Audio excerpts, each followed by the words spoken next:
So Syahid ni apa lagi, dia pura-pura tidur lah. Nak memang tidur memang tak boleh dah sebab takut. Pura-pura tidur. Langkah tu semakin lama semakin dekat. Semakin lama semakin dekat. Berjalan, sambung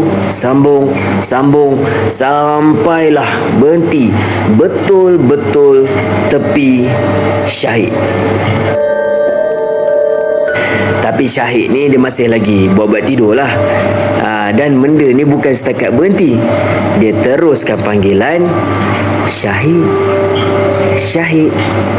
Dan bunyi ni dia rasa betul-betul dekat sebelah muka dia. Brother Syahid ni cakap dia masih lagi tak bangun waktu tu. Dia sambung lagi tutup mata, dan dia tambah pula lagi, dia tarik selimut, dia tutup kepala. Okey. Tapi lepas dia tutup kepala tu, ada sesuatu yang berlaku.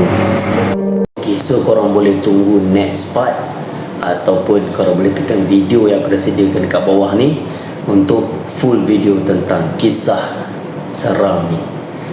Check it out. Assalamualaikum.